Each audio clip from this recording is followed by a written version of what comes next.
This guy becomes stronger by consuming girls, but not long before this, our protagonist, Lee Haoran, was diagnosed with a condition called anomaly syndrome, a rare disease caused by monsters. Those afflicted cannot resist the energy emitted by interdimensional beings, which slowly consumes their bodies until death.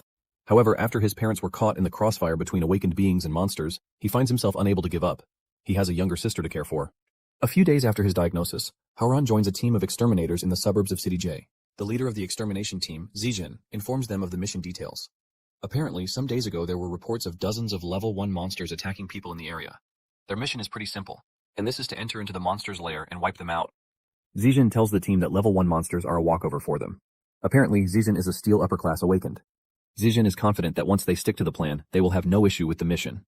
He asks them if there are any questions, but once they say no, he orders them to get a move on. The team members are all hyped to take on the monsters. Since Haoran is the only non-awakened in the group, Zijin asks him if he is familiar with his role as the porter. Haoran stands there, carrying a big bag that looks like a water tank behind him. Haoran assures Zijin that he knows what to do. Haoran knows that for someone like him, the only way he gets to work with an extermination squad is to be a porter. Porters don't fight, but only follow the team while carrying supplies and making sure that provisions stay safe. They are also meant to clean up after the battle and collect any valuable monster materials. Haoran assures Zijin that he knows everything about the job, since it is not his first time doing it. The team soon finds the lair of the monsters, and they get to work. Since they are level 1 monsters, the team members crush them with ease. They punch the monsters' heads, crushing them in with no problems at all. Those who use swords slash the monsters, and those with magical powers hit the monsters with the best magic spells that they have. Haoran is relieved that things are going smoothly and they should be done in no time. He admits that the power gap between awakened and ordinary humans is far too great. Suddenly he hears a loud noise in the area and he quickly figures out that level 1 monsters shouldn't have been able to make such a noise. Fear grips him as sweat runs down his face with the realization that something is extremely wrong. Suddenly, something huge ruffles the grass beside them, and to their greatest surprise, a large serpent appears from inside the woods. It turns out to be a level 5 Titan Python, and the moment the rest of the team sees this, they freeze up in fear. Sweat runs down their bodies as one of them reveals that she has seen the monster before on TV. They are surprised to have come across such a terrifying monster in the area when the intel told them that it is only home to level 1 monsters. While they are all standing like rocks, Zijin is the first to act, and he screams at them, telling them to snap out of their zones. He tells them to run since death is the only thing that awaits them if they stay. Hearing the leader scream at them helps them snap out of their freezing stage and they make a run for it. As they run through the woods, they realize that there is no way that they are going to outrun the python. One of them suggests that they are going to need something to distract the python. Zijin realizes that they actually have something or someone that they can use as bait. Zijin goes after Haoran, and before he knows what is happening, he gets slashed in the chest. Blood spills everywhere as Haoran is forced to ask Zijin why he would attack him. Zijin rudely tells him that he is the only person among them who can't fight, which makes him totally useless. He grabs him by the neck, telling him that he will serve as the perfect bait. In addition to this, Zijin reveals that he has read Haoran's file, and he knows that he has anomaly syndrome, which means he is on the verge of dying. Zijin holds Haoran up in the air while blood drips all over the floor. Zijin then tells Haoran that since he is already a dead man, he should do something useful. He then throws Haoran to the python while telling him not to blame them for being the total loser that he is. Haoran crashes into the ground and bounces to where the monster is. He is totally weak as he coughs out blood. The python spots Haoran and immediately opens its mouth, ready to devour him. Haoran is left to wonder if this is how he is going to die. He remembers his mother making him promise to take care of his sister no matter what. With tears in her eyes and with her last breath, she tells her children that they both need to stay alive. Just as the python is about to swallow him up, a magic circle appears right underneath Haoran. A red light shines upon him, and this is the last thing he sees as he shuts his eyes. When he opens his eyes, he finds himself standing on what seems to be a podium, shocking him since he is supposed to be dead meat. Haoran checks his body to see that his injuries are gone, and he is also wearing a red and black costume that looks badass. He wonders if all of this is happening because of the red light that he saw before dying. Just then, he hears a woman's voice close to him. He turns around to see a succubus, and when he looks at his front, there are a bunch of them staring at him and celebrating. The one standing beside him is Nico, and she is the one who summoned Haoran by using a junk scroll that they found. The succubi are all happy that they finally found a quality man after searching for so long. They talk about how excited they are to be standing in the presence of a man who is emanating a strong aura and magic. They discuss how they can't wait to get down with Haoran. While all of this is happening, Haoran remains totally confused. He wonders what is happening and why there are so many succubi in the area. In addition to this, Haoran can see a status panel in front of him, but it seems the girls cannot see this. On the status panel, Haoran is a level 1 blood demon. In the section of his god race, it turns out that he is now a vampire. While staring at the status panel in confusion, Nico tells him that he summoned him by using an ancient summoning array. When the array was activated, the heavens changed color, and an immense magical power surged from the array, which startled the girls. Apparently, Nico is a level 3 monster succubus, and she believes that Haoran is a very powerful person since he is able to create such a disturbance. Just then, Nico tells Haoran that she's pledging allegiance to him. The moment she says this, Haoran receives a notification on the panel telling him that he has gained his first follower. Haran is confused by this, but he knows that he got the notification right after Nico pledged loyalty to him. He taps on Nico's status, and with this, he is able to see her stats. She is 18 years old, and she is a level 3 monster from the succubus race. For her traits, she craves strength, and she has an innate admiration for whoever is strong. And in the affection section, which is below the panel, the system tells Haran that Nico's affection for him is currently at 88%. The system tells him that when a follower's affection reaches 100%, he can choose to add them to his harem and receive a mysterious reward. This was when it finally dawned on Haran that he had gained the power far beyond that of any awakened being, which is the blood demon god system. He has finally gained the power that can give him the revenge that he seeks. While he is still trying to process everything that is happening, Nico walks up to him and locks her body down on his chest, asking why he is looking so excited. She asks him if he is feeling so stiff after sleeping for so long and would like to stretch a little. Haran doesn't know what he is doing, but he agrees with Nico, telling her that he actually needs to move around. The moment he says this, Nico tells him that he is free to touch her anyhow and any place he wants. She is ready to help her master relax, even if it takes her body. Nico starts taking off the arms of her melons holder, telling Haran that this is his first time. But she is ready to do her best to please Haran. When the rest of the girls hear this, they start scolding Nico, calling her shameless for trying to jump ahead of them to enjoy the master all to herself. One of them believes that she is more suited to the task since her body is softer and much more comfortable than Nico's.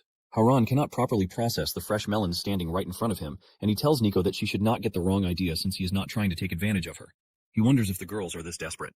The moment he says this, Nico's affection level immediately drops from 88% down to 85%. Nico is disappointed to hear her master say this, and she asks him what she is doing wrong.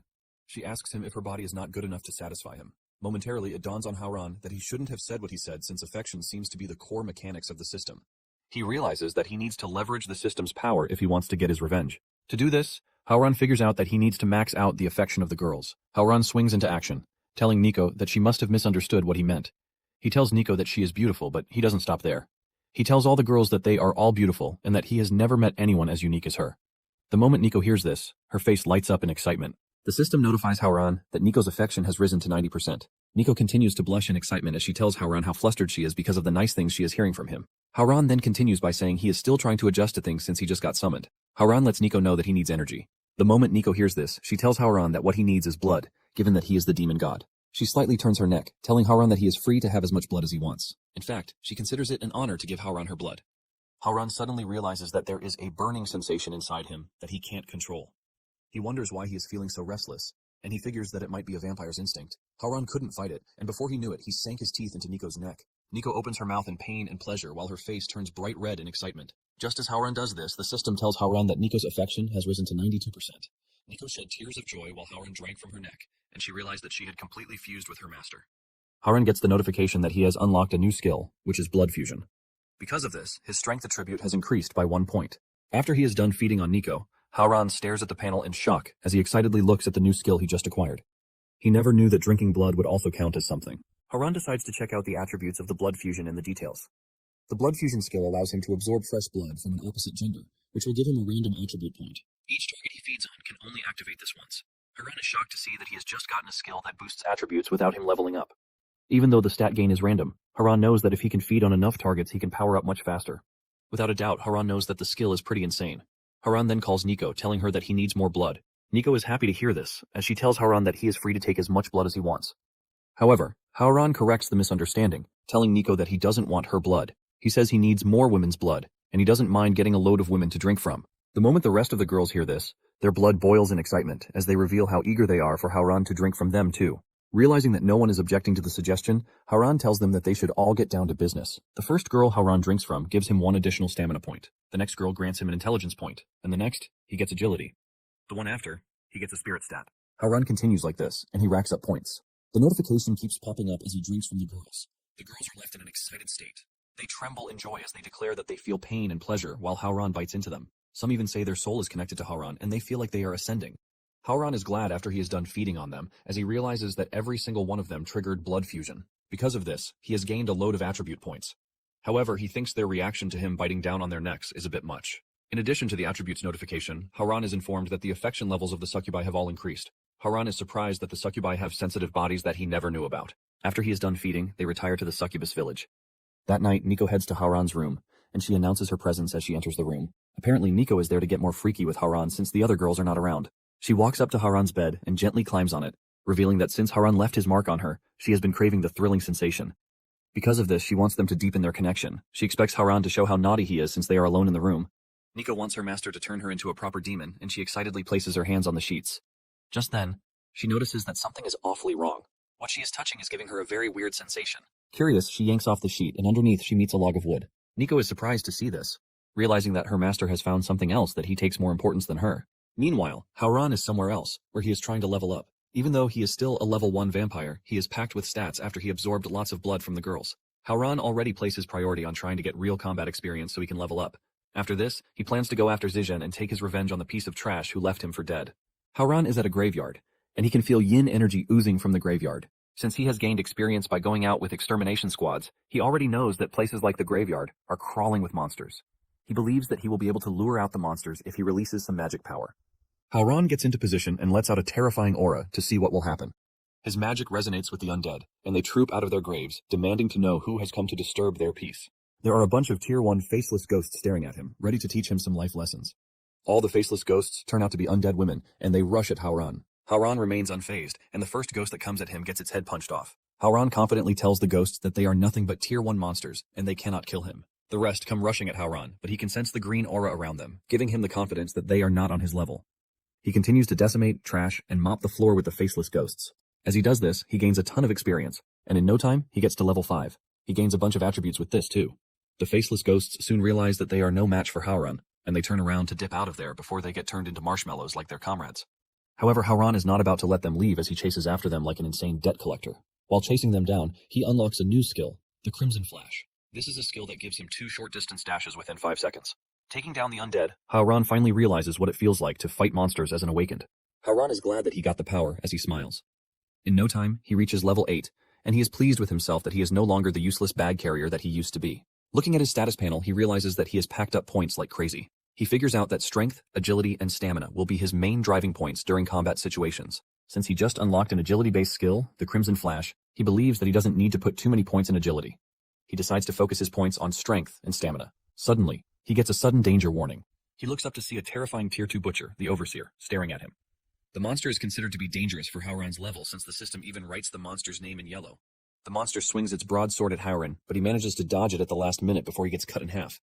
Howran figures that the monster is pretty huge, but it is slow because of its size. To make it worse, there are 2 of them. Howran almost gets squashed with an anchor, but he manages to leap off the ground just in time. Howran remembers that the faceless ghosts had their names written in green, and this was why he had no trouble decimating them. However, the butcher's name is Yahello, which means it is stronger. Even though they look way stronger than he is, Howran is not ready to give up. He is determined to use the second chance that fate gave him pretty well. He goes after one of the butchers and dodges its huge sword before getting behind to kick the butcher at the back of its head. However, his kicks do nothing to the butcher, and Howran realizes that there is no way he is hurting the beast with his fists and kicks. The other monster whips its chain toward Howran's direction, and just as he is about to get caught in it, Howran activates the Crimson Flash. With this, he is able to escape the chain's grasp in milliseconds, saving his life. Howran makes it to a safe distance, and he realizes that dealing with the 2 butchers at the same time is hard work, since the 2 have a way of covering each other's backs. However, while he was engaging them, he was able to pull out a broken iron sword from the butcher's body. Howran believes that he has what it takes to defeat the butchers as long as the fight is not prolonged. He charges toward the monster and he manages to block its incoming attack with his broken sword. Howran lets the butcher know that he is in no way scared of him since he already put 80% of his points into strength, and he knows fully well that if they go head-to-head, he might actually win, even though it is risky. Howran engages in a zigzag movement before vanishing, leaving the butcher to wonder where Howran is. Before the butcher knows what is happening, Howran appears right above him. Howran sinks his sword right into the butcher's head, splitting his skull and spilling blood everywhere. By killing the butcher, Howran gets the notification that he has leveled up and he has gained 5 attributes. Howran cannot believe that just by defeating one monster, he leveled up pretty well. He realizes that this is why fighting strong monsters is so addictive. Because he got to level 10, the system tells him that he has unlocked a new skill, Blood Prison Burial. This summons a blood swamp in the target area to slow enemies and launches blood blades to cause heavy damage. After defeating the first butcher, the second one screams in horror, and Howran mocks him. The color on the second butcher turns green, and Howran points out that this basically means he has no chance against him. Howran assures the second butcher that he will soon send him to meet his friend. The butcher throws his anchor at Howran, but he easily dodges it. Howran is confident that he knows how to move his way around monsters since he has watched the extermination squad doing their thing. Since he is way above the butcher now, Howran easily dodges its attacks. Howran then decides that he is going to finish off the butcher with his new skill, the Blood Prison Burial. He activates the skill, and the butcher gets trapped in the blood before getting impaled with blood blades. The butcher dies a horrible death, and this sends chills down Howran's spine. He realizes how brutal the skill is. Because he defeated the butcher, he earns a new title, the Undead Slayer. The system lets him know that the title grants him 5% additional damage against undead enemies when he uses it. Day soon breaks, and Howran is proud of the progress he has made so far even though it was pretty risky. He has reached level 11, and he has loads of stats to boot. He is glad that at this rate, he is going to catch up to Zijin pretty fast. Just then, the system tells him that he has activated the daily quest, and he must complete it. He wonders what the daily quest might be, and he decides to check it out. He is pretty sure that there is going to be a reward for completing it. The quest is for him to absorb fresh blood from at least one opposite gender in a day. Since he can only fuse with one character once, it must be a woman he has not drunk from before.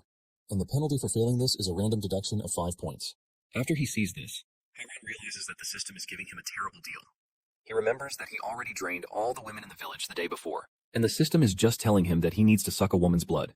He is pissed that the system is basically trying to mess with him. He is in the middle of a graveyard, and he wonders where he is supposed to find a woman to drain. Suddenly, it dawns on him that the faceless ghosts are all women.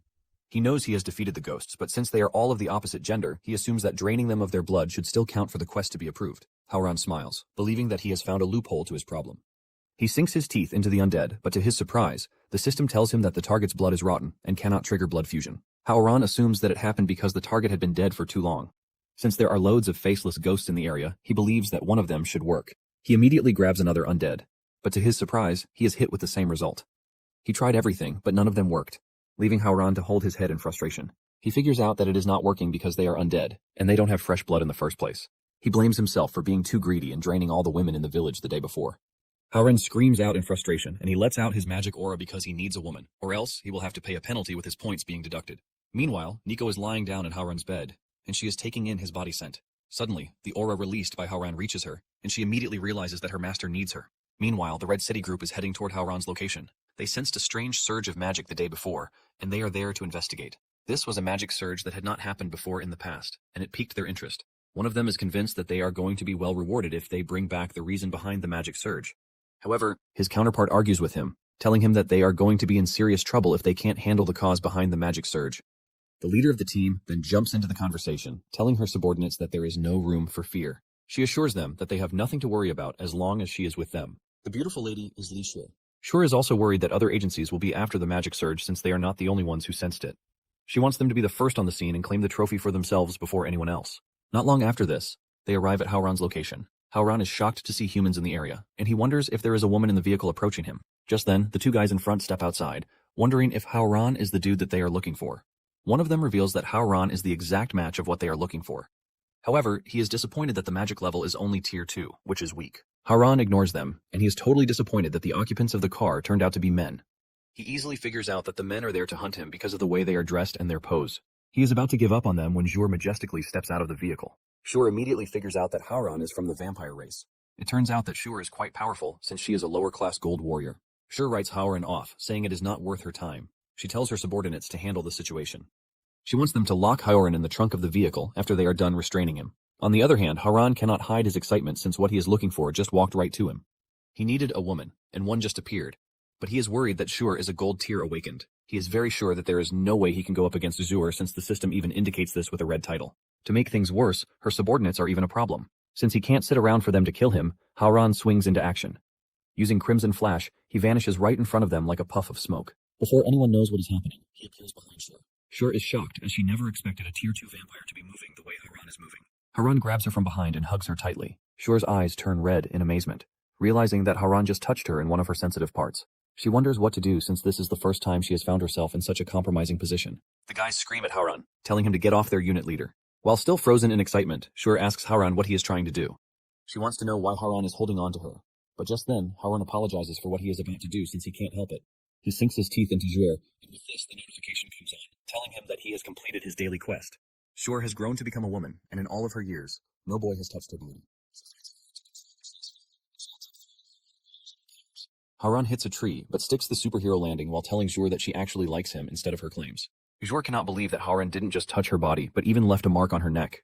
Howran gets the notification that Shure's affection level has increased to 30%. Shure tells Howran that the only way she can forgive him is by turning him into an ice sculpture. Howran is surprised to hear all of this from Shure since she means the opposite of what she is actually saying. Howran lets her know that he can see through her.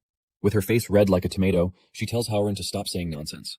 Howran figures that he might get a chance to escape since Shure doesn't have the intention to kill him. Suddenly, a gold plate card comes dashing at Howran at high speed, almost decapitating him. However, Shure jumps in and catches the card before Howran gets hurt. Shure realizes that the attacker is hiding somewhere in the area, and she suggests that the person come out. Just then, the dudes responsible for the sneak attack step out from inside the woods where they are hiding. The two reveal that they have no bad intentions, and Shuer should calm her nerves. The two guys are Zhengzhi, and he is a low-tier gold rank awakened. The other guy is Yuwen, and he is an upper-class gold tier awakened. The two are from the elite center, and Jing suggests that they hand Haoran over to them. Haoran realizes that there is more trouble for him since the ones who just appeared are all strong. He wonders why fate is basically against him that very day. Shuer then tells Jung and Yuwen that there is no way that they are handing Haoran over to them. Shuer lets them know that they are the first on the scene, and because of this, Haoran belongs to them. Haoran realizes that he can actually use the situation to his advantage. He starts telling Shuer sweet words, letting her know that she is a very noble woman who only deserves him. The moment he says this, the system informs him that Shuer's affection has increased to 40%. Trying so hard to hide that she is blushing, Shuer tells Yuwen and Jing that Haoran belongs to the Red City group. She can't control how she is feeling, but she lets them know that they will have to go through her before they can get to Haoran. Haoran continues to hype Shuer, telling her that she has an overwhelming presence, and he tells her that the dudes from the elite center have no chance against her. Just by keeping this up, Shuer's affection rises to 45%. Haoran teases them further, telling Shuer that her subordinates are capable men and would not allow anything to happen to her. The two affirm Haoran's suggestion, saying the Red City group has never been afraid of anyone. Yuwen realizes that there is no way to convince Shuer and her men unless they resort to violence. Jung unleashes a bunch of cards to try and take Shuer out, but she easily deflects the cards with her blizzard. Shuer then goes on the offensive, directing her attack toward Jung and Yuwen. Jung gets caught in the blizzard, and he finds himself covered in snow, making him cold. Yuwen figures out that Shuer is a pretty smart woman, as she is using the situation to her advantage. Yuwen smiles, telling Haoran that they have finally found a worthy opponent. Shuer is worried since her attack didn't even touch Yuwen. At the same time, she doesn't know what Yuwen's game is. Shuer decides to go after Yuwen, and she tells her subordinates to keep an eye on Haoran to prevent him from escaping. She leaps into the air, using her ice powers, leaving Haoran amazed. Shuer looks absolutely deadly as she constructs an ice song spell. From the spell, a giant ice flower emerges, but Jung believes that Shuer's attack is nothing. Jung realizes how wrong he is when the ice flower hits him directly. Shuer's subordinates are happy to see this as they celebrate their wonderful squad leader. When the dust clears, Jung finds himself trapped in an ice wall. However, Yuwen remains standing and unharmed. He teases Jung, telling him that there is no way he is going back to his father to report their current situation to him. Yuwen mocks Jung for getting himself whooped by a woman. Shuer hears this, and she gets mad since Yuwen's mentality is that women are weak. Shuer puts her power into overdrive, telling Yuwen that he is next on the list. However, Yuwen remains unfazed, telling Shuer that she is overestimating herself. Suddenly, Shuer's subordinates get hit with arrows from an unknown attacker, and the arrows immediately petrify them. This catches both Shuer and Yuwen's attention, as they can't seem to understand what just went down. Yuwen's eyes light up in shock, wondering if another challenger has just shown up. Suddenly, the attacker reveals themselves, and it turns out to be Nico. She rushes over to Haoran, hugging and talking about how pleased she is that she found her master. Haoran is surprised and glad to see Nico. He asks her how she is able to find him, and Nico reveals that she sensed that Haoran needed her. While smiling and blushing, Nico mentions that she rushed over to help, and she is always ready to give her all, as long as she is helping her master. Haoran also admits that having Nico by his side is a precious gift. The two hold each other, leaving everyone else confused as to what is happening between the two. Before Shuer knows it, she is already fuming with anger. She doesn't know why she is angry, but believes that it is all because of Haoran and Nico. However, she trashes this thought as she is not ready to believe. She assumes that she is mad because Nico turned her subordinates into stone. She dashes over to the two, telling them to stop being clingy on the battlefield. She wants Nico to return her subordinates to their normal state, but before she can get to the two, Yuwen intercepts her. Yuwen tells Shuer that she needs to be punished for hitting Jung. Shuer barely manages to track Yuwen's movements, and she realizes that Yuwen is pretty strong. With just one hit to the chest, Yuwen sends Shuer flying like she is trash. Haoran is shocked when he sees this. He finally understands the true power of a gold upper class awakened. He realizes that even Shuer, who is a gold low-class tier awakened, doesn't have a chance against Yuwen. Haoran admits that he and Nico combined cannot even hurt Yuwen. Just then, he remembers that the system told him reaching 100 affection with his follower will grant him a mysterious reward. Haoran comes to the bitter realization that this might be the only way he is going to escape from Yuwen. Even Nico can sense how strong Yuwen is, but she is not ready to show signs of weakness when she is beside her master. As Yuwen walks toward them, he talks about how lucky he is that he will get a vampire and a succubus. He is confident that his father will now see him as a real man, not a loser. He assures Haoran and Nico that their death will be fast and painless. Nico is not ready to stand by and watch her master get trampled upon. Nico unleashes a bunch of attack arrows, aiming to strike Yuwen, but he easily brushes off the arrows like they are nothing. Just as Yuwen is about to grab them, Haoran activates his Crimson Flash skill. Yuwen loses his opportunity to grab them as Haoran vanishes with Nico. Yuwen is surprised to see this, as he considers it pretty impossible for a Tier 2 vampire to be able to do what he just did. Yuwen turns around to see Haoran and Nico standing in the woods. On the other hand, Haoran is worried that they are truly done for since he has used up his Crimson Flash skill. Haoran decides that he needs to get Nico to 100% before Yuwen decides to take them down. At the same time, he wonders why Nico's affection hasn't increased yet. Nico is feeling bad, apologizing to her master for being a piece of trash who can't help at the right time. She assures Haran that she is going to work harder from that moment forward. Just then, Haran decides to take a big risk even though there is a powerful foe staring at them. Nonetheless, Haran proceeds to kiss her. And the moment he does this, her affection immediately rises to 99%. Yuen is totally disgusted at the sight of the two kissing, and he concludes that monsters will always be trash to begin with. He angrily lets off his aura to show how pissed he is. He asks them if they would have started going down with each other if he wasn't present there. Enraged, he tells them that he is going to crush them with nothing remaining. Yuen rushes toward them, but Haran can only pray that Nico gets to 100% before they are both crushed by Yuen. Before he can reach them, Shur constructs an ice shield around the two, protecting them from the enraged Yuen. This only gets Yuen even madder, and he turns to look at Shur, warning her from overstepping her boundaries. However, Shur is not ready to back down in front of an enemy, and she tells him to back off since the vampire is hers. She restates the fact that Yuen will have to go through her if he wants to get to Haran. While the two are going at each other, Haran finally unlocks the optimal stage with Nico.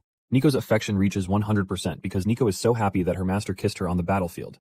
Because of reaching 100% with Nico, the system informs Haran that he has unlocked a mysterious reward.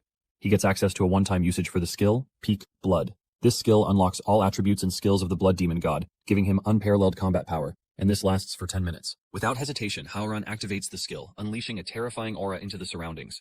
Fear grips Shur and Yuen, realizing how scary Haran has suddenly become. Haran breaks the ice wall, and with a cool pose and steaming aura he reminds Yuen that he threatened to grind him to dust. He teases him, telling him to come at him and try it. Yuen is absolutely gripped with fear, wondering how Haran's magical power suddenly spiked when he was nothing but a tier 2 monster. Haran berates Yuen for not attacking, and he lets him know that the only chance he gave him is now gone. Haran activates a skill, Demon Hand, and he uses this to drag Yuen closer to him. Yuen tries resisting, but he can't until he reaches Haran, and he grabs him by the neck, choking him. Yuen realizes how powerless he is against Haran, and he starts begging him not to kill him. Haran is surprised to hear this, and he reminds Yuen that he was bragging just a minute ago. Yuen continues begging, telling Haran that he is wrong for not realizing how strong he is from the start. He wants Haran to forgive him, but that moment reminds Haran of something. The way he was holding Yuen with just one hand reminds him of when Zijin did the same to him. He talks about how Zijin treated him like trash, which was going to be discarded. Haran then remembers that Zijin was an awakened registered under the Elite Center. Just remembering this, Haran is not ready to forgive Yuen. Haran throws him into the distance but follows through with a punch to the gut. The effect of the punch reels through Haran's body as his eyes turn totally red, as if it is about to burst out. Yuen crashes into the ground as he stumbles further. He ends up hitting the ground like a missile, leaving him totally crashed. Yuen is so weak that he can't lift a single finger. Haran walks up to him and stands above him like a proper maniac. He finally gets the feeling that comes with strong guys looking down on those who are weaker than they are. Haran declares that the power of the demon god is absolutely broken. He wonders if he is ever going to reach this peak level with his own strength. On the other hand, Shur is still frozen in fear as she wonders if Haran is the same vampire who bit her some moments ago. She believes that Haran was basically hiding his powers all along. Shur is confused as to why Haran acted so weak, and she assumes that he was intentionally holding back. Nico is watching this unfold, and she is smiling, talking about how pleased she is that she chose Haran as her master. She looks totally red while admiring her master from where she is. Just then, Jung decides that it is time to break out of the ice cage that Shur put him in. He shatters the cage, feeling like he is about to do something crazy. He mentions that Shur only got the chance to seal him because he let his guard down. He assures them that he won't hold back again. Just then, he sees Haran standing there, totally unfazed and unbothered. He wonders what Haran is doing just standing there to aura farm. Haran is disgusted just by hearing Jung's voice, and he unleashes a skill called Red Storm. Thousands of bats swarm out as he activates the skill. Jung believes that this is nothing short of disgusting, and he screams at Haran to get the bats off. However, the bats surround him like flies, and by the time they are done, only bones are left of Jung. Defeating Jung granted Haran 5 levels, and he realized that gold tier enemies give loads of experience points. The Red Storm basically releases a swarm of bats to attack Haran's target, and they are very effective against a group of enemies. Haran is glad that he managed to unlock the skill as a permanent one. While lying down in pain, Yuen begs for someone to help or even save him. Haran turns to him, telling him to speak louder since he can't hear him. Yuen is forced to tell Haran that he is scared of dying. He tells Haran that his father is the president of the Elite Center, and he promises to do anything that Haran wants if he would just let him go. Once Haran ascertains the fact that Yuen is begging to go home, he assures him that he is going to help him get home. Yuen foolishly thanks Haran for this, saying Haran is a good person and he will reward him for being good. Haran grabs Yuen with his telekinetic powers, assuring Yuen that he doesn't need to reward him since he is just a chill guy. Using his powers, Haran launches Yuen straight into the air. Shur is shocked when she sees this, and she realizes that Yuen has just been thrown in the direction of City J. She realizes that Haran is actually sending Yuen home just like he requested, but with add-on bonuses. The force with which Haran throws the boy is so much that he crashes into mountains, but he keeps going. Yuen continues flying until he reaches his father's building. He crashes into the building, or whatever is left of it. Once he reaches the city, just as requested, Haran receives a ton of attribute points. Haran smiles evilly, mentioning that Yuen has gotten home safely when he clearly knows that there is not so much left of the dude. Haran gets an additional 5-level boost by defeating Yuen, but he believes knows that his experience points should have been higher. However, he figures out that the higher he goes, the more experience he is going to need to level up. Howran then turns around to look at Shur, who is already trembling in fear, wondering if it is her turn to get trashed. Howran then tells Nico that there is something he needs from her, and he would like her to cooperate. Shur hears this, and fear grips her, wondering if Howran's next plan involves her. Nico assures her master that she is ready to do whatever it is that he wants. Howran then activates the skill, Soul Resonance. The moment he does this, Nico starts feeling energy ripping through her body. The energy focuses especially inside her chest. Nico feels like something is about to burst out of her chest. Just then, the handle of a sword emerges from her chest, leaving her surprised as she doesn't know that she has something like that hidden inside of her. She wonders if this is Howran's sword coming out of her. The sword continues to emerge with a burning sensation filling up Nico's body. She begs Howran to slowly pull out the sword from her chest. Howran walks up to Nico, grabs the sword, and he starts to pull it, telling her that this is a result of their soul resonance, and he assures Nico that she will be fine. Howran continues pulling the sword, and in no time, he completely removes it from her chest. Apparently, the soul resonance skill can only be activated when a follower's affection reaches maximum. This resonance then creates a special piece of equipment from the follower's body. The piece of equipment he got from Nico is the Bloodblade Bradshaw. Howran smiles, realizing that he now has a weapon. Shur is shocked when she sees Howran pull a sword out of Nico's chest. Shur almost pees in fear, telling Howran that with how strong he is, he shouldn't need a weapon to deal with her. She also wonders if Howran intentionally pulled out the sword just so he could finish her off. Howran walks up to Shur, telling her that she is overthinking things. He swings his sword and he hits Shur with the effect of the sword. Momentarily, Shur's clothing gets stripped off, and Shur can feel the chill sensation running through her body. Shur holds her body, telling Howran to kill her if he wants to, but he should not take off her coverings. Howran then tells her to keep her mouth shut, and he lets her know that what he just did with her is nothing but a warm-up. He lets her know that there is only one way she is walking out alive and not joining the others in heaven. He tells her to follow him to the small woods at the back. He lets Shur know that there is something important he needs to discuss with her. Shur realizes how fugged she is, wondering what Howran is planning to talk about and why he is acting so nonchalant. She also questions the reason behind Howran taking her to a secluded place. A lot runs through her head since she doesn't know what Howran actually wants. Just then, Shur realizes something quite important. She believes that Howran didn't kill her earlier on because there is just one reason.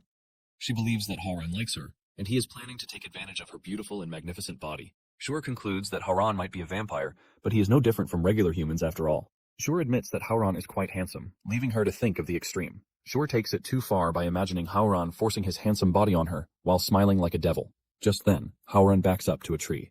Shur's face turns totally red like a tomato, realizing that this might be her first time being taken advantage of. She concludes that everything Howran is about to do to her goes against every moral principle that she knows. Suddenly, Howran tells Shur to repeat everything he says. He wants her to say that she pledges loyalty to him and will never ever betray him. Shur is shocked to hear this, wondering if Howran is messing around with her. With a stern and scary face, Howran lets her know that he didn't spare her life, just so she can question his authority. With a command voice, he tells her to just say the word. Realizing that she has no choice, Shur starts blushing as she says the words. After saying that, she asks Howran if he is now happy. Just then, the system notifies Howran that he has gained a new follower, and he is free to check out the details. When Howran checks her details, he realizes that she is 24 years old. For her traits, she is powerful, and she is an extremely competitive person. She appears cold and stern on the outside, but she is actually a good person deep down. In addition to this, she is narcissistic, and she loves dominant men. For her affection level, it is currently at 45%. Howran smiles, telling Shur that he is actually satisfied. Shur melts from sheer excitement as Howran moves closer to her. She wonders what Howran is trying to do. She concludes that Howran is about to kiss her, which will make it her first kiss. Just then, Howran shocks her by pulling back and revealing that the reward ends right there. Shur is shocked to see this, asking Howran about the rest. Howran assures Shur that the petrification on her subordinates will wear off soon. He tells her to take her subordinates and leave the area. However, he lets her know that she doesn't have the liberty to tell anyone what happened. He says this with a very stern face to let her know how much he means it. Shur freezes in fear, and after this, Howran just walks away, telling Shur that he is done with her. Shur is forced to ask Howran to wait, and Howran turns around, asking Shur what it is that she wants again. She tells Howran that her subordinates will lose their minds if they wake up to see her the way she is. She begs Howran to help her figure something out concerning this. Howran indulges her and gives her his clothes to wear. Shur is blown away by this as she can feel Howran's presence and scent on the cloth. Because of this, her affection rises to 60%. She blushes so hard with love written all over her face. After the day's activity, Howran retires to the succubus village. He is pleased with himself because he managed to reach level 21 and even unlocked many new skills. He is already getting addicted to the feeling that comes with getting stronger, and he realizes that he needs to keep pushing forward. Just then, he gets a notification telling him that he can now challenge the blood prison because he has reached level 21. The system asks him if he would like to proceed. However, the system lets him know that he can't earn points in the arena, and injuries sustained will not heal automatically once he advances floors or leaves the arena. However, he will be granted generous rewards if he manages to clear the arena. Howran is shocked to learn that his injuries will not heal in between fights, and this can mess up his leveling pace. He knows that the most logical thing would be leveling up before taking on the challenge, but he doesn't want to sit around without doing anything. Howran gets up on his feet and agrees to take on the challenge. He declares that those who are bold will be the only ones to be rewarded. The arena opens, and Howran steps inside like a proper vampire king. The arena gives him a new outfit, and it matches up to the last-minute detail. The system then welcomes him to the preparation room, telling him to choose a weapon for battle. Surrounding Howran are a bunch of weapons, ranging from axes to swords. There is the knight's two-handed sword for him to choose. There is also the heart-piercing dagger. The mighty battle axe is also an option, and then there is the sun shield. Each of the weapons comes with bonus stats, and no matter which one he picks, he is going to get power-ups. However, he is confused about what weapon to pick since he doesn't have weapon skills. Suddenly, he notices a long threaded cucumber with no stat boosts. However, using this to poke enemies repeatedly causes them to spasm for a bit. Without thinking twice, he immediately picks the cucumber. He knows the cucumber looks pretty ridiculous, but he knows that using it well will come in handy. Momentarily, the system tells him to pick a buff to help him in battle. There is the armor breaker buff, and every attack he makes lowers the enemy's defense by 1%. There is the potion buff, and it instantly restores 30% of health, and the equipment force gives him a random piece of gear. Howran is disappointed that he gets to pick a buff when he doesn't even know his enemy yet. Since he is a true gamer, he knows that reducing the enemy's defense will always be a solid choice.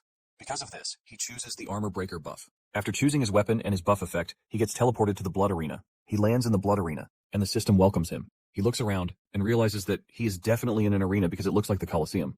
There are spectators all around, and the host welcomes Howran to the first floor of the blood prison arena. Howran learns that there are 50 floors, and each of the floors has its own defender. He is told to beat the defenders to win rewards so he can move to the next floor. The host and commentator, Sally, introduces herself with a charming voice. Howran cannot believe that there is a live commentator in the arena. He immediately figures out that he is in for an annoying ride. Sally informs the spectators that Howran is a vampire with scarlet powers, but he is still a rookie. She wonders if he will be able to pull an upset in the arena. With this, Sally introduces the first floor defender. She emerges from the arena entrance wearing a white dress, but tears run down her cheeks. Howran is forced to ask her why she is crying, and she replies that she is the one who speaks to the dead, and she can see when people are about to die. With her words, she appears very scary, and she turns out to be a banshee with the name Bin Hida. Hida tells Howran that she appears when the end is near so she can wail for the doomed. Hida continues crying, telling Howran that she can sense an overwhelming aura of death around him, which is why she is going to cry for him. Howran is shocked to hear this, asking Hida if she believes that he is going to die in the arena. Howran is also confused as to why Hida's name is now showing a power ranking. He wonders if the arena has messed with the system's display settings. Howran decides to stop overthinking it since he can easily feel the sense of power coming from Hida. Howran makes the first move, unleashing the red storm skill on her. However, Hida easily takes down the bats without even moving. The bats get slashed to pieces, and Hida assures Howran that his bats can't do anything to her. Hida makes her move, and before Howran knows it, Hida vanishes from where she is and appears right behind Howran. She declares the fight over as she tries to decapitate Howran. Surprisingly, Howran dodges her strike. He leaps into the air, teasing Hida, and telling her that he intentionally baited her. Since the red storm didn't work on her, he wants to see how she is going to handle his long-threaded cucumber. He tries to poke her with the cucumber, but she smacks it off his hand, telling him that she won't allow him to poke her with it. Sally gives a commentary about this for those who are clearly blind or watching the other side of the arena. Sally suggests that the fight might be going in Hida's favor. Suddenly, Sally changes things up, saying things are now going in Howran's way. Howran has managed to grab Hida, and he has put her in a compromising position. Hida is shocked that she can't move her body, wondering how Howran turned out to be stronger than she is. Howran knocks Hida to the ground while sitting on top of her. He holds her still, saying he is surprised that his weapon of choice actually did a pretty good job. He tells Hida that the moment she saw the cucumber, she lost her composure. Howran then suggests that Hida concede defeat because it is clear that he is stronger than her, and there is no way she is escaping his grasp. Howran continues to taunt her, telling her that he won't hurt her if she stays still. However, Hida gets mad and she wails loudly. The effect of her cry is enough to throw Howran away. Howran crashes into the wall and he realizes that Hida is not to be underestimated. The commentator announces Hida's comeback into the game, telling the spectators that Hida is about to use her ultimate move, the Wailing Alpha. This is a cry that awakens the deepest fear of death in Hida's targets. The cry crushes the target's mind, draining their will to fight until they are dragged into the abyss of death. Sally announces that Howran is done for if his mental strength is not up to the task. Just then, Howran grabs his head in pain, and the commentator immediately concludes that Howran is done for. She believes that Hida has won and the match has been decided. Suddenly, Howran finds himself standing in front of his mother. Howran is shocked to see his mother, and the lady calmly greets him, welcoming him. Howran is shocked as his eyes lit up in total disbelief. He is forced to ask his mother again if it is really her. The woman teases Howran, asking him who else it would be if not her. His mother is impressed by how much Howran has grown over the years.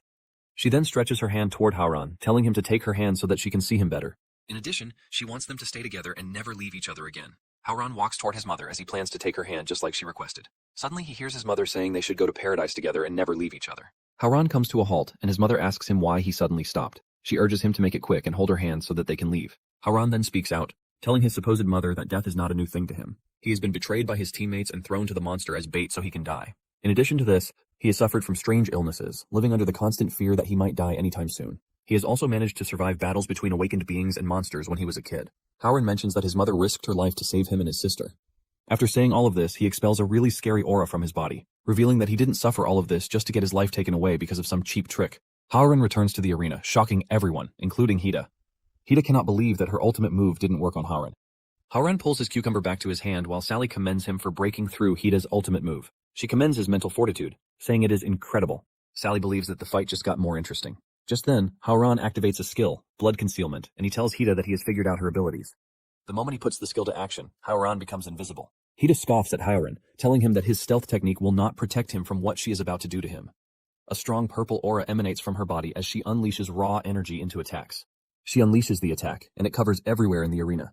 With this, she believes that she has covered everywhere in the arena, and there is nothing that will save Howran. Suddenly, she feels the cucumber poking her mouth. The moment the cucumber does this, the armor breaker effect comes into play. Howran teases her, telling her to stop crying like a baby. This shocks everyone, including Sally. They can't believe that Howran broke through Hida's charm like it was nothing. Before Hida knows what is happening, Howran pokes her with the cucumber yet again. He repeatedly pokes Hida, and with this, he reduces her defense by 1% every time he does it. Hida cannot believe that a cucumber can be this strong. She realizes that every poke from the cucumber hurts more than the last, making it totally unbearable for her. She is in so much pain that she can't bear it anymore, but Howran is not done with her just yet. He puts in more effort and activates his final combo, forcing Hida to enter a spasm state. Hida crashes to the ground as her defense keeps dropping. She lies on the ground with no way to move or even control her body. She starts shaking uncontrollably while wondering what is actually happening to her. By the time Howran is done with her, a loud explosion rocks the arena, leaving Hida in a crater. Howran stands proudly, asking Hida if she would like him to continue poking her. Hida apologizes, begging Howran to stop with the poking. She has lost all of her defenses, and she is still losing them. Realizing that she has no way of coming back into the fight, she surrenders. Even the commentator Sally loses herself in the fight as she watches Howran deal with Hida. She is lost in her thoughts until Howran snaps her out of it, asking her to declare the match over since Hida has surrendered. Sally is forced to apologize, telling Howran that she lost her composure after witnessing such a gracious performance from him. Sally then announces that Howran is the winner of the match after Hida surrendered. She reveals that Howran is now qualified to enter the second floor of the arena. For his reward, Howran gets a +10 abnormal status resistance. This increases resistance against mind control, poison, bleeding, and other negative effects. He also gets a skill point, which allows him to upgrade an unlocked skill to enhance its effects. Howran is impressed by the rewards he got. He realizes that they not only boost his attributes, but they can also upgrade his skills. He admits that coming to the arena was actually worth it for him. The system then asks him if he would like to proceed to the second floor.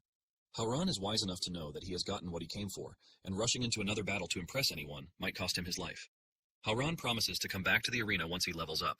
With this, he rejects the offer to proceed to the next floor, and he steps out of the arena. Just as he steps a foot on the outside, the system notifies him that he has unlocked a hidden skill, Victor's Pact. Howran is shocked that he got a hidden skill, and he wonders why the skill waited till he left the arena before coming on. Howran then checks the details of the skill, and he realizes that it is a skill that allows him to convert opponents defeated in the arena into his followers. This skill allows him to summon them so that they can fight by his side. Howran is shocked and impressed by the skill at the same time. He cannot believe that he has been given something to summon those he defeats in the arena to come outside and help him in battles. He realizes that by the time he clears 50 floors, he will basically have an entire army to summon. Just as he reaches his door, he hears Nico's voice coming from inside. He opens the door to find Nico on his bed.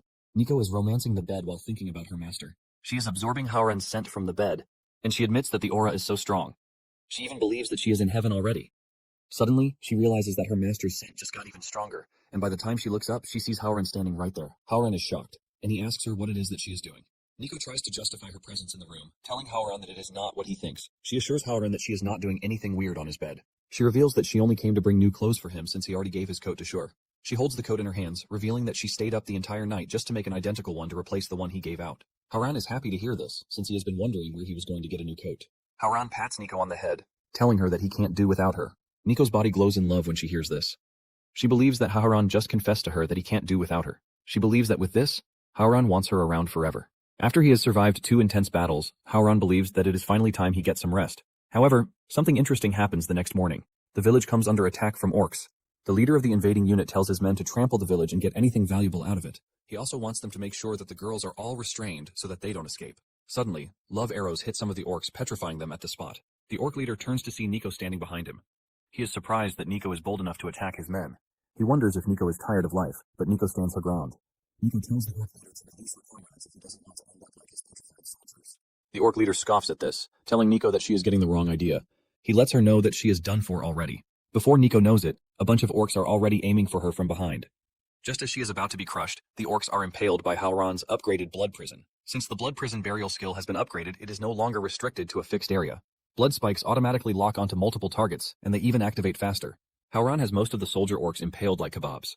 Nico senses the aura before even seeing Howran, and she already knows that it is her master's handiwork. Howran assures Nico that he has everything under control, telling Nico that he will handle the invaders. The orc leader is surprised to see a vampire among the succubi. It turns out that the orc leader is a tier 3 beast, and he is an orc centurion. The orc leader suggests that Howran stay out of the fight because it is none of his business. This pisses Howran off, telling the orc leader that the women's blood is all in his system. He assures the orc leader that he has gone too far, and that there is no turning back for him. Enraged, Howran activates the Victor's Pact skill, and he summons Hida. Immediately, Hida emerges, telling Howran that she is ready to serve him. Hida stays afloat to Aura Farm. Nico is impressed to see the creature that her master summoned. She is so happy that her master's summoned creature is also very powerful. The orc leader is not at all scared by Hida, as he believes that she is just another summoned creature that has been called upon to help Howran. The orc leader reveals that he has 80 to 100 orcs under his command. However, Hida swings into action, and she unleashes her wailing power. This immediately affects the orcs, since they are not prepared for a psychological attack. The orc soldiers start stabbing themselves with their weapons. The thoughts of killing themselves take over. They consider themselves nothing but trash, who don't deserve to live. They start confessing all the bad things they have done, while bashing their heads in. As they kill themselves, Howran gains experience points too. The orc leader falls to the ground, realizing that his head is filled with dark thoughts. He is able to break free from the effect, pushing himself to the edge, declaring that he is an orc centurion. He stands back up, declaring that he carries the pride of all orcs. However, Howran doesn't give him the chance to continue his speech before delivering a knee kick to his lower jaw, splashing blood everywhere. Howran tells the orc that his definition of honor is totally out of it. Howran doesn't stop there. He rotates his body to deliver a powerful kick to the orc's body. This sends a powerful wave of pain and shock through the orc's body, causing him to spill blood from his mouth like juice. While beating the crap out of him, Howran lets the orc know that the survival of the succubus village relies on him. Howran kicks him into the air, and while he is flying away without control over his body, Howran activates his red storm, sending the swarm of bats after the orc leader. The orc leader declares that his defense is top tier, and Howran's bats have no chance against him. He holds up his sword to block the attack of the bats. The orc leader boasts, telling Howran that he would not have gotten the chance to defeat him if not for Hida's presence. Howran reminds the orc leader that he invaded the village with a horde of orcs, and this makes him the last person to preach about getting a one-on-one duel. To finish off the orc leader, Hida and Nico combine their attacks, and this leaves a large explosion that takes down the orc leader. Howran declares that his decision to hold back is his downfall. To finish him off, Howran impales the orc leader with blood spikes. After defeating the orc leader, he gets the notification of the points that have been awarded to him and the fact that he has also leveled up. After Howran makes sure that the orcs are defeated, he asks if everyone is fine, and Nico assures him that his presence made sure that the village survived without sustaining much damage. Nico adds that Howran was totally badass while beating the orcs to a pulp. The other succubi believes that with what Howran has done, the orcs will think twice before attacking the village again. They are so glad that Howran has really helped them that they don't even know how they are going to repay him. Howran lets Hida know that he is impressed with the way she carried herself, even though this is the first time he is going to summon her. He lets her know that she did really well, and he thanks her for wiping the orcs with her crying powers. Hida blushes hard while telling Howran that it was her honor to serve. She assures Howran that she will do whatever it is that he wants from her. Howran immediately leverages this, telling Hida to follow him because he has an important mission for her. Howran takes her into the woods and bites into her neck to suck her blood. Hida is shocked since Howran just tortured her with his long cucumber, and he is already biting into her neck without letting go. She asks Howran if what he is doing is one of his missions or if he is just trying to fulfill a fantasy. However, Hida is not complaining as she is ready to endure whatever it is that Howran wants. While sucking Hida's blood, the system informs Howran that Hida's affection has risen to 50%. With this, he also completes his daily quest to suck blood from the opposite gender once daily. After he is done drinking, Howran tells Hida why he needs to drink her blood. He tells her that it is a necessity that he drinks blood every day to stay strong. Just then, he notices that Hida is acting all weird. He thinks Hida is anemic until he realizes that Hida is suffering from something else entirely. Hida reveals that after her fight against Howran the day before, her body has been sensitive, and seeing Howran again makes her relive the defeat she suffered. Hida is all wet, telling Howran that his staying close to her makes her body feel very strange. She turns red while her body is totally wet, and she lets Howran know that she needs to excuse herself. She vanishes from Howran's presence to enjoy the pleasure that comes with getting wet. Later on, Nico bathes in the pool with another succubus. Nico talks about the good things that Howran has done for the village, and she wonders how she can repay him. The succubus then tells her that there is only one way, and this is for her to offer her body to Howran. Nico agrees with her friend, but she thinks Howran is always so focused on battle that he doesn't even have the time for other social activities. In addition to this, Nico herself is inexperienced with men, and she wonders if she has what it takes to satisfy her master. The succubus then asks Nico if she thinks Howran is not interested in her. Nico thinks this is the case since she has tried a few times, but it has never worked out. Nico's friend tells her that seducing men is an easy skill that all succubi need to have. She lets her know that she actually has it, but she is too innocent to manifest it. She then tells Nico that she has a way to make Howran completely obsessed with her. She tells Nico to take off her towel so she can show her something quite important. Nico does as told and she stands in the pool with her nice and catchy body, asking her friend what she needs to do. After she has taken off her towel, her friend hits her with an energy blast. Nico is surprised at the outcome of what her friend did, asking her what just happened. Her friend tells her that her combat skills are the highest among the succubi. However, the heart-shaped mark that just appeared on her body is the only way she can finally call herself a true succubus. Meanwhile, Howran realizes that the mana cost to use Victor's Pact is really crazy. He figures out that he needs to improve his mana if he wants to use the skill frequently. To keep his strength and stamina, he plans to train himself physically while adding his attribute points to his mana section. Howran is undergoing his training session when Nico enters the room, looking all excited to see Howran. She tells Howran that she has finally figured out a way to repay him for his good works. Howran is looking sweaty after his exercise, and he calls Nico's name in a very sweet voice that melts the girl's every emotion. Nico smiles in excitement as she stares at Howran's physique, and she compares him to a perfectly sculpted masterpiece. Her body starts trembling just as the sheer sight of staring at Howran's physique. Just then, Nico tries to use the status effect on Howran, but it fails. The status effect she tried to use is the lust effect, but it turns out that Howran is immune to the effect. It turns out that Nico's friend forgot to tell her that she is going to suffer a backlash if the status effect fails. She later realizes that Howran is a blood demon god, and there is no freaking way that the effect will work on him. She wonders what will happen to Nico. In Howran's room, he doesn't get mad at Nico, but is only concerned with the mark on her body. Nico reveals that her body feels so hot, and her head is running with crazy thoughts. She talks about how hard it is for her to control herself, and she begs Howran to help her. Howran drags her close and he hugs her, telling her that he understands how she feels. However, he lets her know that she is not thinking clearly in her current state. Nico then tells her master that he is free to do whatever he wants with her. Howran doesn't hold back before kissing Nico. The following morning, Nico wakes up to find herself in Howran's bed. She realizes that there is an endless surge of mana flowing through her body. Nico has never felt something like this in the past, and she compares it to a feeling of reaching the next level. Just then, it dawns on her that whatever she is feeling might be because of what happened over the night. She doesn't want to believe that Howran is able to give out this kind of effect. She is glad that Howran still went down with her even though her lust mark didn't work on Howran. She compares the feeling to being devoured alive, and she admits that it was the most intense, mind-blowing experience she has ever felt in her entire existence. When Howran wakes up, he gets slapped with the notification that his follower, Nico, has obtained Blood Demon Essence. Because of this, her stats have drastically increased, and she has also advanced to Tier 4. Even Howran is shocked as he doesn't know that his essence can really do this. The system lets him know that the Blood Demon Essence only activates when a follower reaches 100% affection. However, a follower can only receive this effect once. Howran figures out that the skill cannot be repeated, but even with that, he considers it a totally broken effect. The fact that Nico is now a Tier 4 beast means her stats are higher than those of Howran. Howran is lost in his thoughts, and Nico notices this. She asks Howran if he is disappointed in her performance from the night before. Howran quickly debunks this, telling Nico that she was impressive. Nico blushes when she hears this, and she tells Howran that she considers serving him a great honor. Nico lets Howran know that she now belongs to him. Just then, the system reminds him that he has a daily quest that he needs to complete. Howran stylishly asks Nico if there are other beast tribes in the area, and he asks about tribes that have female members. Nico then reveals that the orc group that attacked the village yesterday is staying on the other side of the forest. Nico lets Howran know that the orcs raid and terrorize other beast clans. After hearing this, Howran and Nico head to the orc village. Arriving at the orcs' village, Howran is confident that there will be female orcs living in the village. Since they have tormented the other villages for so long, Howran believes that it is time for payback. Howran then tells Nico to show what she can do since she just advanced to a new level. However, he tells her to keep the women alive. Nico acknowledges her master's order, revealing that she is so happy that her master is allowing her to take revenge on the orcs that have terrorized them for a long time. She leaps into the air and charges up to unleash a purple energy orb. She is so happy with the level of power running through her veins. Without hesitation, she unleashes her power on the village. As she takes out the orcs with her power, Howran also gains experience points from it.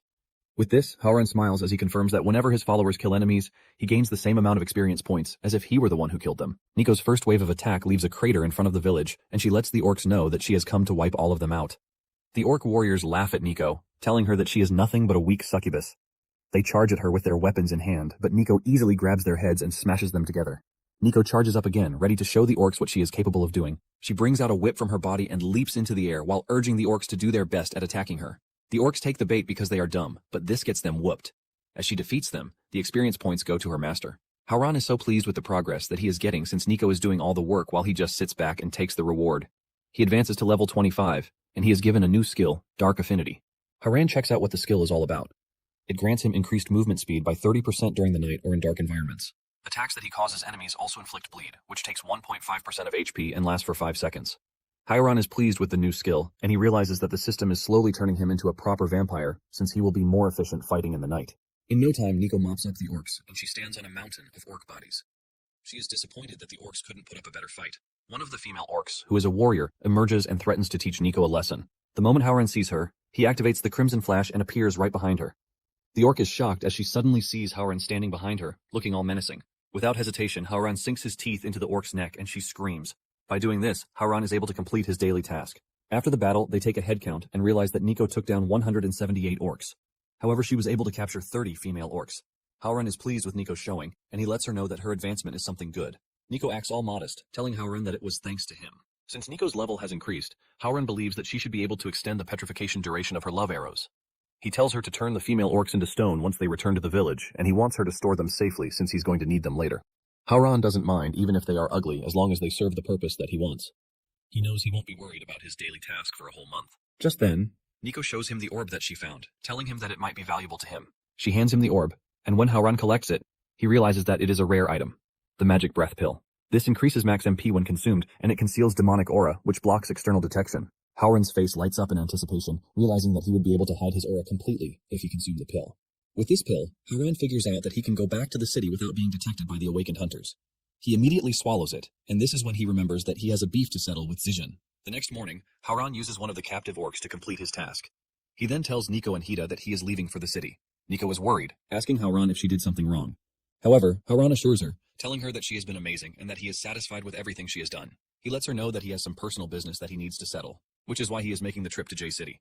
He assures Nico that it won't take more than a few days. He lets her know that Hida is under her command, but they shouldn't sit around and do nothing. He wants them to expand their control further and wipe out every beast within a 10-mile radius. He pats Hida on the shoulder while talking to Nico. He tells Nico to follow the usual procedure if she runs into any female beasts. Nico smiles as she is ready to follow everything that Howran just said. After dishing out his instructions, Howran leaves, telling the girls to immediately get to work. Hida wonders why Howran has to go to the city, or who is even waiting for him there. Nico simply tells her that Howran's business will always be beyond what they can comprehend. Meanwhile, in the city, Shur is enjoying herself with Howran's coat. She lies on the coat, massaging it and getting into the mood. She admits that after their encounter in the woods, she has not gone a minute without thinking about him. Shur wakes up the next morning to a weird sound in her room. She turns around to see Howran working out beside her bed. Howran talks nonchalantly when Shur wakes up in shock. He asks her if he woke her, but the girl is stunned since she didn't sense his presence at all. In addition to this, she wants to know how he knew her address. Howran then reminds her that she swore loyalty to him, and this is how he is able to sense her location. Talking like a real king, he asks her if he needs permission to check on his underling. Shur quickly replies that Howran is free to do this. Just with Howran's presence in the room, Shur's affection level shoots up to 63%. Howran then lets her know that there is something he wants her to do for him. Howran tells Shur that he needs her help to gather intel on someone, and this person is none other than Zijin, the Steel Tier Awakened, who works for the Elite Center. Howran says he needs to know his upcoming missions. Shur smiles, telling Howran that she is a squad leader in the Red City group, and that getting this kind of information is pretty easy for her since she has connections.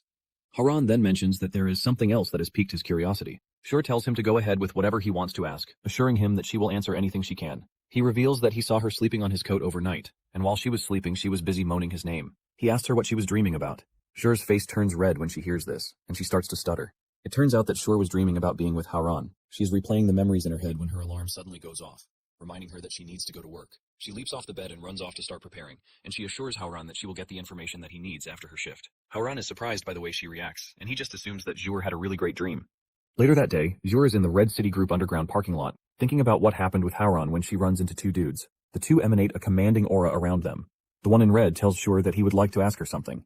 He wants to know about the magic surge that happened a few days ago. It turns out that his younger brother is Yu Wen. He was surprised when he learned that his brother had been killed during the investigation of the magic surge, and to make it worse, Yu Wen's body was dumped at the headquarters. He wants to know how Zhur made it back alive when someone stronger than her couldn't even make it. The dude on red is Yu Wu, and he is a legendary tier awakened, which makes him pretty dangerous. Zhur is scared, but she asks Yu Wu if he thinks she killed Yu Wen. The other dude with Yu Wu is Wang Meng, and he is a golden tier awakened. Wang Meng tells his boss that they shouldn't waste their breath asking Zhur questions and just beat the crap out of her so that they can get the information they want. Wang Meng wastes no time charging toward Zhur. He activates his skill, turning his fists into fire, but just as he is about to hit Zhur, she puts up an ice wall to block his attack. Zhur is surprised at the sudden hostility from Wang Meng, forcing her to ask if this is how the Elite Center operates. Zhur mentions that Wang Meng cannot act the way he likes just because he has a legendary tier awakened backing him. She reminds the two that they are currently in the Red City Group's headquarters, and everyone in the building will be on her side if she raises the alarm. She assures the two that she will gladly give them a fight if that is what they want. Just then, Yu Wu urges Zhur not to misunderstand his actions. He tells her that Wang Meng is just a hot-headed person like his late brother.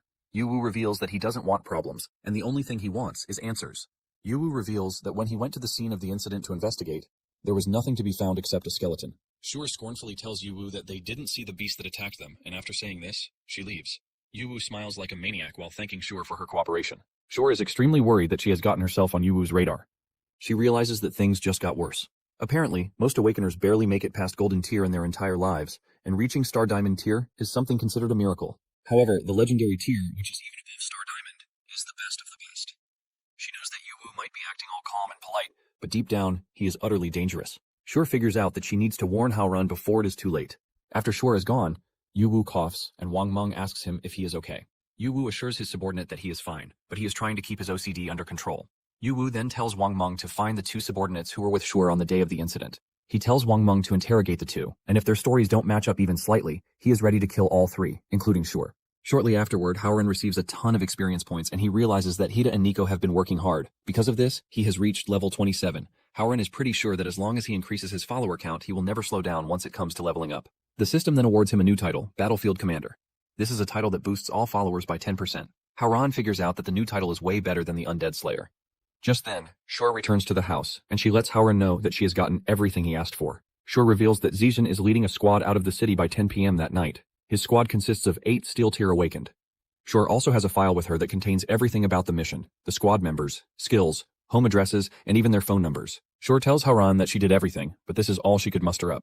Haoran is surprised to hear Shure say this because she has basically dug up everything about Zijin and his team. Haoran is so pleased with what he has in front of him, and he tells Shure that she is the absolute best. Hearing this from Haoran pushes Shure's affection level to 69%. Shure tries to act cool, telling Haoran that there is no big deal in what she did, and also praising her will not make her happy. Haoran sees through her and knows she is just trying to act tough. Haoran notices that she has a box with her, and he asks her about it. Shure then reveals that the box is a gift for Haoran. Inside the box are several high-grade health potions that restore 500 HP. There are also high-grade mana potions that restore 500 MP.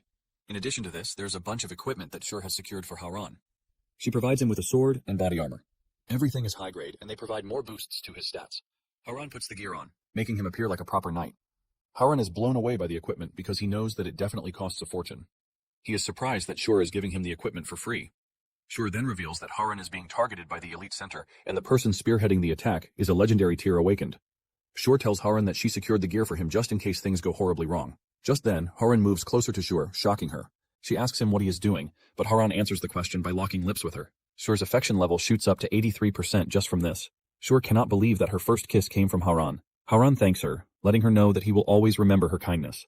However, he lets her know that there is something that he needs to do, which is why he has to leave. Haoran steps outside the apartment and the system informs him that his equipment stats have been applied, but the visual appearance is hidden. Since he has some time on his hands, Haoran decides to check on his sister, Xiao Yu. Moments later, Haoran arrives at the high school where his sister is studying. However, he conceals his presence since he is not ready to show himself around his sister just yet. He knows how dangerous it is if he is seen around her since she can easily be dragged into his problems. Haoran plans to keep getting stronger and stronger so he can finally be able to stand beside his sister when he knows he has the power to protect her. After checking on her, Haoran leaves. Since blood is thicker than water, Xiao Yu feels a strange presence at the door, but she doesn't see anything. Before she knows it, tears are already flowing down her cheeks. Elsewhere, Zijin and his team are cutting down monsters. In no time, they complete their mission, and Zijin tells the team to gather all the monsters' gear and any valuables from the corpses. The team members are impressed at how strong Zijin is because he easily tore apart a Tier 3 beast like it was nothing. They praise him, telling him that he will soon reach Silver Tier status with his current progress. Zijin tells his team members to stop flattering him. He urges them to get their things together so that they can go home and sleep. Just then, Haran's voice echoes from behind, talking about how surprised he is that they think they will be leaving the place alive. Zijin and the entire team are shocked to see Haran alive. Zijin cannot believe that Haran actually survived getting eaten by the python. He considers this an impossible feat, but Haran lets him know that nothing is impossible. Haran lets the team know that the only reason he is there is to make sure that they pay for the sins of backstabbing him. One of the team members laughed at Haran, reminding him that he is not an awakened and he is threatening their captain.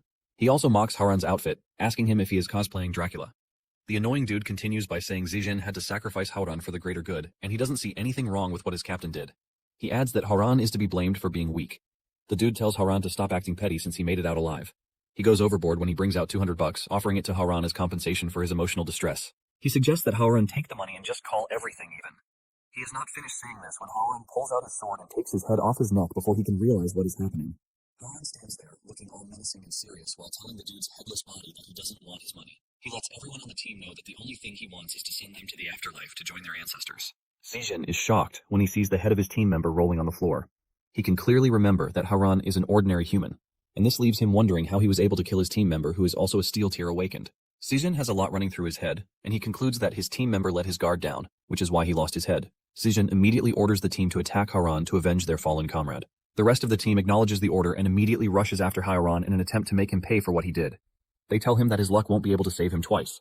One of them unleashes his thunder attack on Haran. He declares that he just used his full power on Haran, and this leaves a cloud of purple smoke where Haran is standing. He believes that there should be nothing left of Haran again except his charred body. Suddenly, a blood spike appears right underneath his jaw, impaling him right on the spot. Zijin's eyes light up in disbelief, and he is not alone on this because the rest of them are shocked by what just happened. They hear Haran speaking from inside the smoke, mocking the thunder strike, calling it a weak attack that only tickled him. Haran lets the dead guy know that he is very weak and it is going to take a lot more to turn him into charcoal. Seeing this, Zijin takes up a defensive pose. He realizes that Haran was just hiding his true strength, and he is no ordinary person. Worried out of his mind, he calls for urgent reinforcement. Zijin tries to calm himself with the fact that it is just Haran. He then orders everyone to attack him all at once. They acknowledge the order, and they go after Haran, but Haran just stands there unfazed, asking them why they believe he is alone. He activates Victor's Pact and summons Hida. The two dudes coming after him get slashed like chickens, and Haran is slapped with experience points. Hida emerges from the shadows, looking beautiful yet terrifying, and she berates the attackers for thinking they have a chance against her master. Hida goes after another team member and slashes him with her sharp claws. Haran doesn't sit around for Hida to do all the work. He also charges into the enemies and slices them up with his sword, spilling their blood just like they did to him. In no time, Hida and Haran clear out everyone on the team, leaving the main person, Zijin. Hida wants to take him out, but Haran stops her, telling her to calm down. Haran tells Hida that Zijin is his to deal with. Realizing that he is all alone with Haran, Zijin reveals his surprise that Haran is able to take things beyond his imagination. However, he lets Haran know that he already figured out his secret. Since he started the fight, Zijin says Haran has been trying to hide his mana, but it keeps leaking out with every attack. In addition to this, Hida is calling him master. With this, Zijin figures out that Haran is no longer human. Zijin screams at Haran, asking him if he gave up his humanity just so he could kill him. Haran admits this, telling Zijin that he had no other choice and that this was all thanks to him. Zijin then tells Haran that he is making a mistake because he is not operating on the rank he thinks he is. Zijin says he has been preparing himself for days like this since their last encounter with the python. Zijin whips out a syringe containing a suspicious substance and injects it into his body via his neck. Zijin reveals that the substance is an experimental drug that he purchased on the black market, and it is a substance that is capable of unlocking his full potential. In addition to this, it allows him to break past his limitations, which means he is currently a silver-ranked awakened. Zijin boldly tells Haran that he is too early for his revenge mission. Haran realizes that Zijin has actually changed into an orange template, but even with this, he doesn't think Zijin can do much. Haran lets him know that they are currently in the nighttime, which means he stands no chance.